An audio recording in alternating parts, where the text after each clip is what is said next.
Prinsip saya yang penting, karena juga saya masih dalam tahap awal pembelajaran, wis urip iki wis bejo teman-teman. Permane apalagi sudah bisa berbuah. Nah, itu tambah sangat bersyukur sekali saya, senang sekali saya.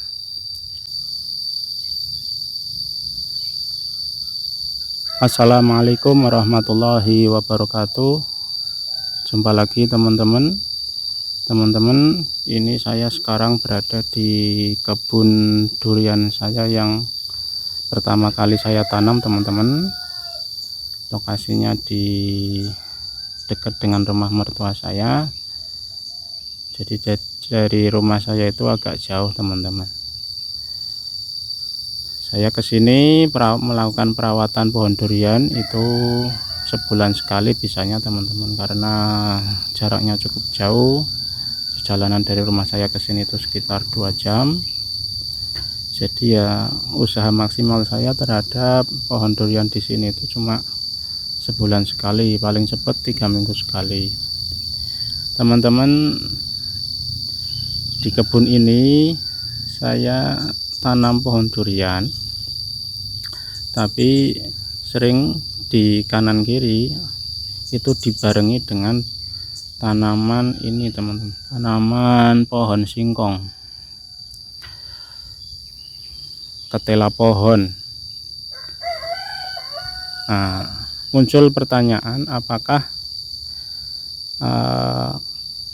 tanam durian beriringan atau dibarengi dengan penanaman pohon singkong di kanan kirinya itu bagus?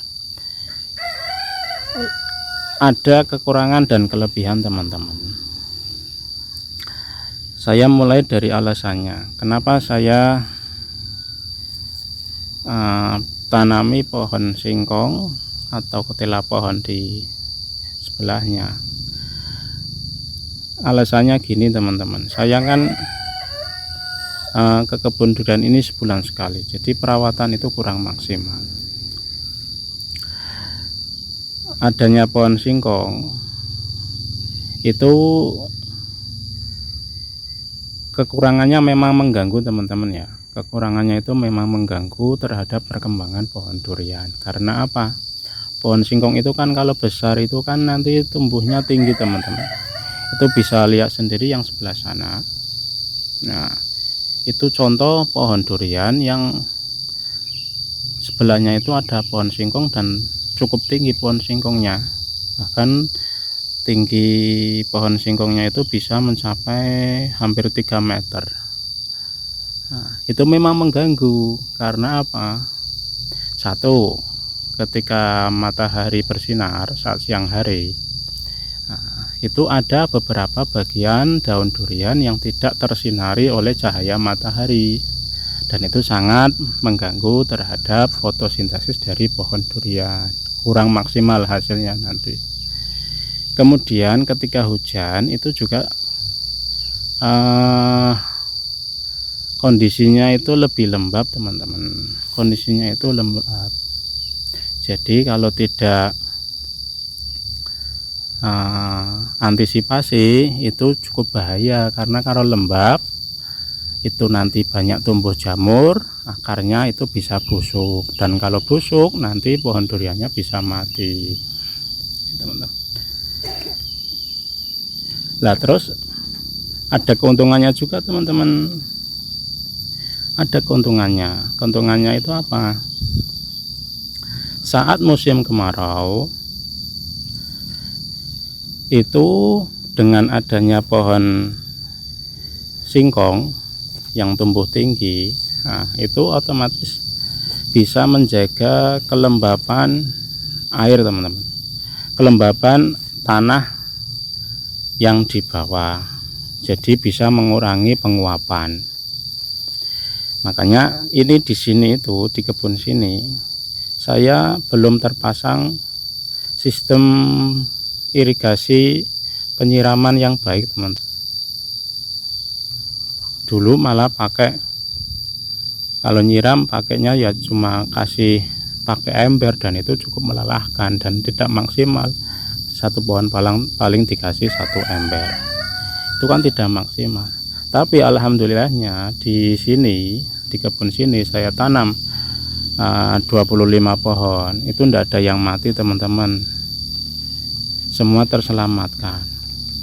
Ada satu yang mati, tapi itu penyebabnya dulu bukan karena penyiraman, tapi lebih karena masa pas tanam awal itu ada terjadi kesalahan, yaitu ketika tanam media bibit itu pecah, jadi akarnya kan pada putus. Itu pohonnya itu menjadi stagnan, kerdil, tidak mau tumbuh, tidak mau terubus, dan akhirnya mati. Yang lainnya alhamdulillah selamat ya, walaupun perkembangannya kurang tapi kan masih selamat. Prinsip saya yang penting, karena juga saya masih dalam tahap awal pembelajaran, wis urip iki wis bejo teman-teman, permane apalagi sudah bisa berbuah, nah itu tambah sangat bersyukur sekali saya, senang sekali saya.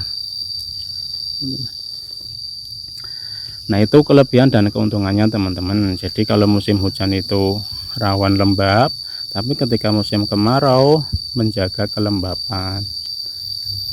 Musim kemarau itu hampir kadang itu tidak pernah saya siram, saya pasrah saja, urip hidup atau mati itu saya pasrahkan saja. Tapi alhamdulillah masih dikasih keberuntungan, masih bisa hidup semua, bahkan ada yang sudah mulai produksi kemarin. Nah itu kekurangannya terlalu lembab, kemudian bisa mengganggu fotosintesis, itu contohnya kan. Nah itu daunnya itu kan tertutup dari cahaya sinar matahari yang mau masuk ke pohon durian. Lah menyikapinya dengan kelembapan karena curah hujan yang tinggi, ini yang saya lakukan adalah dengan bagian bawah perakaran itu jangan sampai tumbuh banyak rumput teman-teman. Saya bikin biar padang, diresiki ya, rumputnya itu harus bersih, jadi kayak gini. Nah itu bisa mengurangi kelembapan teman-teman. Jadi walaupun musim hujan, ini tiap tahun kayak gini, ini sudah tumbuh akar besar ya teman-teman ya, alhamdulillah masih bagus. Ini pohon yang kemarin produksi teman-teman, ini juga alhamdulillah sampai segede ini. Ini masih ada sisa buah satu teman-teman, terus susulan, muka-muka ya hasilnya masih bagus juga. Jadi ini teman-teman dibuat ya, dibersihin, jangan sampai tumbuh rumput kayak gini. Itu kalau musim hujan tuh ya beresiko tinggi lah, beresiko tinggi dari kondisi tanah yang terlalu lembab, terlalu basah, itu bahaya. Karena kan durian itu kan prinsipnya itu dia suka air, pohon durian itu suka air, tapi dia jangan sampai kelebihan air, apalagi tergenang air, itu bahaya, akar bisa stres. Kalau stres ya pohon bisa mati. Ini dibersihin, kemudian juga buat saluran pembuangan airnya teman-teman ya. Pembuangan air itu harus diperhatikan agar mengalir. Ini tanahnya kebetulan agak miring ya, jadi air tidak ada yang menggenang di sini, tidak ada. Nah itu harus jangan sampai bagian perakaran tergenang oleh air, itu penting teman-teman ya, itu perlu dilakukan. Buat sebisa mungkin apa mau pakai sekitarnya itu dibuat aliran air, itu enggak apa-apa. Ini kayak gini nih kan, yang sebelah rumput itu kan nanti ini air dari sana nanti ke sini, itu ngalirnya ke kanan teman-teman, kanan sana jauh sampai selokan, ndak ke sini, jadi ndak ke sini ndak. Atau mau dibikin busut teman-teman, itu juga bagus. Busut itu gundukan ya, dibikin gundukan, jadi pangkal akar itu aman dari banjir.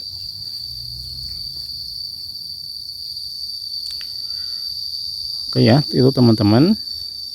Ini selang masih baru teman-teman. Ini karena kemarin pas kemarau panjang, ini dadakan. Karena nunggu hujan itu enggak hujan-hujan, saya juga sedikit khawatir, dan di beberapa pohon juga sudah mulai banyak cabangnya yang kering. Bahkan ada yang cabangannya itu mati, tinggal sebelah saja teman-teman. Ini akhirnya saya dadakan beli selang untuk penyiraman. Penyiraman pun tidak maksimal karena ini posisi lahannya itu agak jauh dari rumah. Jadi ada sih sumber air, tapi pemasangan pompanya itu agak lumayan repot. Ya repot di tenaga maupun biaya teman-teman. Karena saya tanam durian kan skalanya hanya ya hitung itu. Ya masih skala rumahan teman-teman. Nah teman-teman yang mau mulai tanam durian itu perlu harus diperhatikan ya teman-teman. Penyiraman itu harus dipersiapkan ternyata. Jadi di samping biaya lahan, bibit, biaya penyiraman itu sudah harus masuk kalkulasi di awal teman-teman. Jangan di belakangan. Ini saya karena dulu tanam di sini itu kurang perhitungan. Ya saya pun masih awal, masih coba-coba. Dan langsung banyak ya kayak gini, tapi alhamdulillah ya masih banyak yang hidup, tidak ada yang mati, dan sudah berbuah juga teman-teman, sudah menikmati. Oke itu ya teman-teman, video kali ini mudah-mudahan bermanfaat. Kita jumpa lagi di video selanjutnya. Saya mohon undur diri. Wassalamualaikum warahmatullahi wabarakatuh.